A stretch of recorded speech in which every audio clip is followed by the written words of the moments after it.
నీతిగా నడుచుకొని వారిని ఆయన అంగీకరించెను. నువ్వు క్రీస్తుని నమ్ముకుంటే కాదు, ఆయన అంగీకరించి నీతిగా నడుచుకున్నప్పుడు ఆయనను అంగీకరిస్తాడు, నిన్ను చేర్చుకుంటాడు యేసుక్రీస్తు వంశావళిలో. ఆ పట్టిలో నీ పేరు చేర్చుతాడు. మరో మాట చూడండి, ప్రకటన గ్రంథం 5వ అధ్యాయము 9-10 వచనాలు.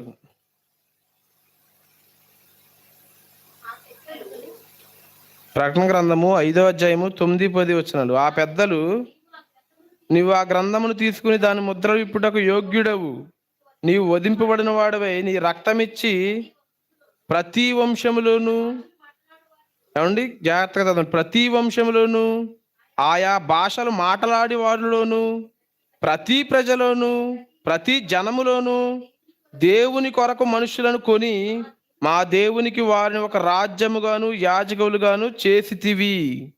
ప్రతి జనములోను, ప్రతి రాజ్యంలోను, ఏ భాష అయినా సరే, ప్రతి భాష మాట్లాడేవారు ఎవరైనా సరే వారిని ఏం చేసేసాడంట యేసుక్రీస్తు వారు?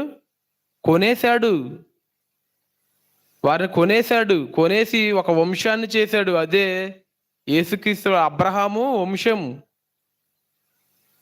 అబ్రహాం వంశం అంటే శరీర ప్రకారంగా ఇశ్రాయేలీలు అనుకోవద్దు, విశ్వాస సంబంధులే.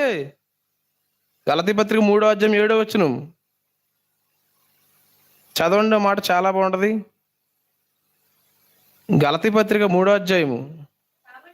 కాబట్టి